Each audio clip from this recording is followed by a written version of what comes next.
आज के ही दिन 27 साल पहले उत्तराखंड में एक बड़ा गोलीकांड हुआ था, जिसे आप खटीमा गोलीकांड के नाम से जानते हैं। ये वो गोलीकांड था जिसने पूरे उत्तराखंड के लोगों को झकझोर कर रख दिया था। कितने लोगों ने अपनी शहादत दी थी, कितने लोग घायल हुए थे और उनका दर्द आज भी उत्तराखंड के लोगों में झलकता है।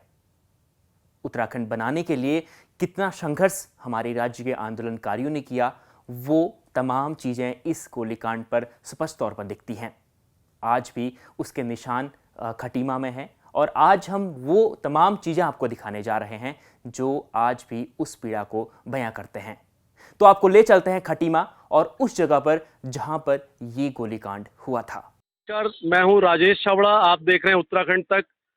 1 सितंबर 1994 दिन था, बृहस्पतिवार, और जगह थी यही जो उत्तराखंड के जो बना उत्तराखंड, उसका इतिहास बना, और वो ये खटीमा था जहां गोलीकांड हुआ, जिसकी वजह से उत्तराखंड बना। यही दीवार जहां पर गोलियां चलाई गई और कुछ लोग शहीद हुए, उन्होंने अपनी कुर्बानियां दी, और कुर्बानियां देने के बाद में ये राज्य बना।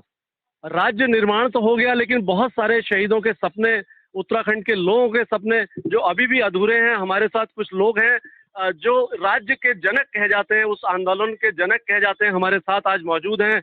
आप रामू जोशी हैं जो उस टाइम, और आप चंद जी हमारे साथ में जो पहले ब्लॉक प्रमुख रहे थे यहाँ पर, और आप सब लोग यहाँ हमारे साथ, अमित पांडे हैं, बोरा जी हैं, और हम लोग इनसे बात करेंगे। उस टाइम राज्य आंदोलन के ये मुखिया थे, लगभग 20,000 लोगों की भीड़ के आप उस टाइम मुखिया थे। उस टाइम क्या क्या शहीदों के सपने थे, हम आपसे आज जानना चाहेंगे। धन्यवाद आपका।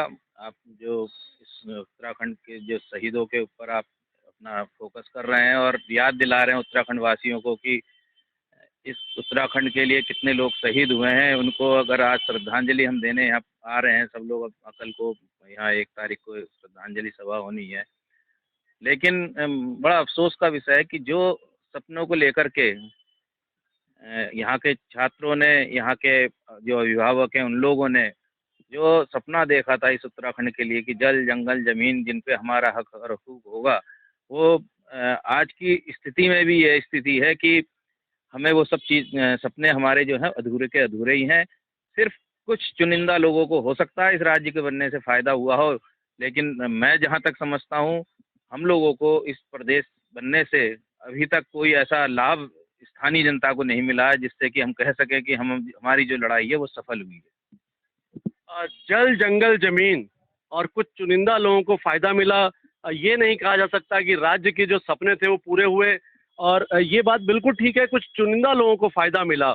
आप क्या कहेंगे, उस टाइम के क्या हालात थे, राज्य बना, अभी क्या हालात हैं? तत्कालीन सरकार मुलायम सिंह की थी उत्तर प्रदेश के अंदर, और जब यहाँ पर आरक्षण के खिलाफ आंदोलन चल रहा था तो उन्होंने इस आंदोलन को कुचलने के लिए पूरा प्रशासन यहाँ पर लगा दिया था, और वो धीरे धीरे आंदोलन छात्र अभिभावक संघ के बैनर तले यहाँ पर काफी दिन तक चलता रहा, धरना प्रदर्शन होता रहा। लेकिन जब 1 सितंबर 1994 को आंदोलन शांतिपूर्वक ढंग से चल रहा था तो थाने के ठीक आगे पुलिस द्वारा जबरन आंदोलनकारियों में गोली चलाई गई, कई घायल हुए, कई शहीद हुए, और हम आपके चैनल के माध्यम से उन शहीदों को नमन भी करते हैं। और वो आंदोलन फिर धीरे धीरे आगे बढ़ता रहा, और एक बार ऐसी स्थिति हुई कि हमें उस आंदोलन के माध्यम से हमें उत्तराखंड राज्य की प्राप्ति हुई। लेकिन उत्तराखंड राज्य की प्राप्ति होने के बाद जितनी तेज गति से यहाँ पर विकास होना चाहिए था, काम होना चाहिए था, सड़कों का विकास होना था, और उत्तराखंड के लिए जो युवाओं की सपने थे बेरोजगारी खत्म करने के लिए, उस संदर्भ में यहाँ पर उस हिसाब से उस अनुपात में कार्य नहीं हो पाया। लेकिन आज जो उत्तराखंड की नेतृत्व कर रहे हैं माननीय पुष्कर सिंह धामी जी, वो खुद उन दिनों आंदोलनरत थे यहाँ पर, और उन्होंने लखनऊ में भी बड़ा भारी आंदोलन किया था छात्र संघ के रूप में। तो आज लग रहा है कि कुछ न कुछ यहाँ पर आगे को विकास बढ़ रहा है। यहाँ पर जो शहीद स्मारक बना है ये उन्हीं की बदौलत बना है, और खटीमा के अंदर जो अब ये रोडों का जाल बना हुआ है, हॉट मिक्स रोडें आई हैं, और अब ये 4 लाइन के रूप में इसके लिए बजट स्वीकृत हो गया है।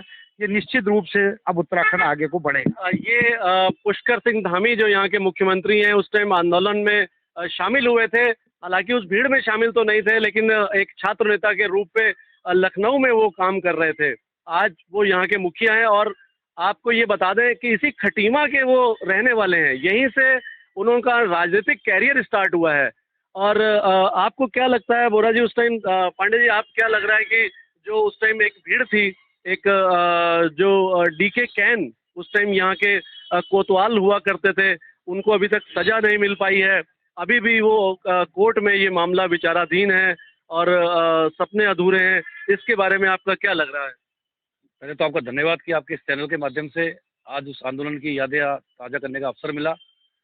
उस समय के तत्कालीन समय के जो इंस्पेक्टर थे यहाँ पे डीके केन, उनके खिलाफ हमारे आंदोलनकारियों ने कई बार वर्तमान राज्य सरकार को, इससे पहले की सरकारों को और उत्तर प्रदेश सरकार में भी हमने कहा कि इस आंदोलन का यदि कोई खलनायक था मुलायम सिंह यादव के बाद में, तो वो डीके केन था, जिसने योजनाबद्ध तरीके से शांतिपूर्वक आंदोलन कर रहे आंदोलनकारियों पर गोली चलाई। और ये 7 शहीदों का तो सरकारी आंकड़ा है। जो हमारे जानकार लोग कहते हैं कि कम से कम उस गोलीकांड में ऐसे अनेक लोग जो थे शहीद हो गए थे, जो आज तक जिनके बारे में आता पता नहीं है, और सैकड़ों लोग घायल हो गए थे। और सीबीआई की कोर्ट ने भी और इलाहाबाद हाई कोर्ट ने भी, माननीय उच्चतम न्यायालय इलाहाबाद ने भी इस बात को स्वीकार किया है कि वो तत्कालीन समय चलने वाला आंदोलन बहुत शांतिपूर्वक चल रहा था और पुलिस द्वारा और तत्कालीन समय की समाजवादी पार्टी की सरकार द्वारा शांतिपूर्वक आंदोलन कर रहे आंदोलनकारियों पर बर्बरतापूर्वक तरीके से वहाँ पे गोलीकांड किया गया। प्रतिवर्ष हम यहाँ पे उन शहीदों की याद पर 1 सितंबर को श्रद्धांजलि दिवस आयोजित करते हैं। इस बार ये 28वीं बरसी है। 28 साल इस प्रकरण को हो चुके हैं। प्रतिवर्ष यहाँ पे विभिन्न राजनीतिक दलों के लोग, विभिन्न सामाजिक संगठनों के लोग आते हैं, अपने शहीदों को याद करते हैं और उनके हुतात्माओं को याद करते हैं, जिनके बलिदान के कारण आज हमको पृथक राज्य की प्राप्ति हुई। और निश्चित रूप से हमें विश्वास है कि इस सरकार में, और चूंकि हमारे मुख्यमंत्री इसी खटीमा के हैं, तो इनके नेतृत्व में ये पूरा उत्तराखंड और एक खटीमा विकास के नए आयाम को छुएगा। ये विकास के नए आयाम को छुएगा और मुख्यमंत्री पुष्कर सिंह धामी से यहाँ के लोगों को काफ़ी उम्मीदें भी हैं। 28 साल बाद स्थिति हालांकि वैसे की वैसी है। हम ये आपको दिखाएंगे कि ये जो इमारत है, ये इमारत ये गवाह है।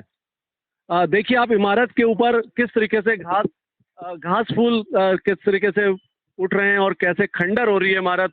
और आपको दिख रहा होगा कि ये इमारत, हालांकि उस टाइम यहाँ तहसील हुआ करती थी और यहाँ तहसील पूरा एक कार्यालय था। आप सामने देख रहे होंगे कि किस तरीके से कूड़ा यहाँ पड़ा हुआ है। हालांकि यहाँ पे लोगों का ये मानना है कि इसको यहाँ पे एक बहुत बड़ा अच्छा कॉम्प्लेक्स बना देना चाहिए था, इसे ऐतिहासिक भवन होना चाहिए था यहाँ का, लेकिन ये बिल्कुल जैसे था उससे भी और बदतर हालत में हो गया है। हालांकि यहाँ पर शहीद स्थल यहाँ बनाया गया है। यहाँ पर इधर से उसका पिछवाड़ा यहाँ से जरूर दिखेगा, अभी आगे का हिस्सा नहीं दिखेगा। और इसकी उम्मीद है कि इस 1 तारीख को यहाँ पे मुख्यमंत्री खुद आकर के यहाँ इसका उद्घाटन करेंगे और ये इसका लोगों को इसको समर्पित किया जाएगा। लेकिन उसके साथ में ये दिख रहा कूड़ा उत्तराखंड की जो जननी थी वहाँ से ये आया उत्तराखंड, और जहाँ ये बना है उत्तराखंड। और उसके बाद में हम आपको दिखाएंगे कि किस तरीके से अभी भी लोगों के सपने अधूरे हैं। लोगों का मानना है कि यही वो जगह थी, यहाँ पे कई महीनों तक आंदोलन चला और आंदोलन चलने के बाद में जो एक छात्रों का आंदोलन था, हालांकि वो आंदोलन आरक्षण को लेकर के था, और लेकिन वो उत्तराखंड की मांग में बदल गया। और ये छात्र नेता थे उस टाइम रामू जोशी। हम आपसे जानेंगे कि क्या उस टाइम आपकी तो डीके कैन से व्यक्तिगत, मेरे ख्याल से शायद अगर आप सामने पड़ गए होते तो आज मुझे लगता है कि जिंदा नहीं होते। आपका क्या उस टाइम को क्या आपको याद आता है? तो एक ऐसा मंजर था कि जो भुलाए नहीं भूला जा सकता है, क्योंकि डीके कैन अपने आप में एक दबंग इंस्पेक्टर के रूप में माने जाते थे और उनको दिशा निर्देश पूरे तरीके से सरकार द्वारा दिए रखे गए थे कि इस आंदोलन को किसी भी तरीके से कुचलना है। तो अगर हम उनके सामने उस दौर में पड़े होते तो शायद हम आज आपके सामने नहीं हुए होते खड़े। तो लेकिन सब ऊपर वाले की मर्जी चलती है, यहाँ किसी की व्यक्तिगत सरकार नहीं चलती। तो आज उसका नतीजा है कि हम लोग इस स्वतंत्र उत्तराखंड राज्य में खड़े हुए हैं, और जो बेचारे जिनकी वजह से हमने ये आंदोलन को प्राप्त किया बाद में इस राज्य के रूप में, हम उनको श्रद्धा सुमन अर्पित करते हैं और चाहते हैं माननीय मुख्यमंत्री जो हमारे बीच के हैं बड़े भाई पुष्कर से, कि वो इस क्षेत्र के विकास के लिए एक ऐसी योजना तैयार करें जिससे खटीमा के जो जनमानस है वो उनका हमेशा हृदय से आभारी रहे। यही एक आंदोलन खटीमा वालों को खास तौर से मैं कहना चाहता हूँ कि खटीमा वालों के लिए ये बहुत बड़ी उपलब्धि होगी, क्योंकि हमारा अपना घर का मुख्यमंत्री है। तो घर के मुख्यमंत्री होने के नाते हम सब लोगों की एक मांग है कि वो इस क्षेत्र के विकास में इतना महत्वपूर्ण योगदान दें कि सब लोग ये कहते ना थके कि इस आंदोलन की जननी को माननीय मुख्यमंत्री पुष्कर सिंह धामी जी ने बहुत कुछ दिया। ये आंदोलन की जननी खटीमा, और बार बार यही मांग है कि पुष्कर सिंह धामी ने अगर आप कुछ कर दिया तो कर दिया, और ये कुमाऊं और गढ़वाल की लड़ाई में पता नहीं फिर दोबारा कब मुख्यमंत्री खटीमा का बनेगा या नहीं बनेगा, नहीं कहा जा सकता। तो 28 साल बाद भी वो सपने अधूरे हैं, और उस अधूरे सपनों की एक यही उम्मीद है कि अगर आप पूरे हो गए तो हो गए। मुलायम सिंह की उस टाइम जो सरकार थी, आज भी उसको यहाँ याद किया जाता है। डीके कैन यहाँ के कोतवाली प्रभारी थे।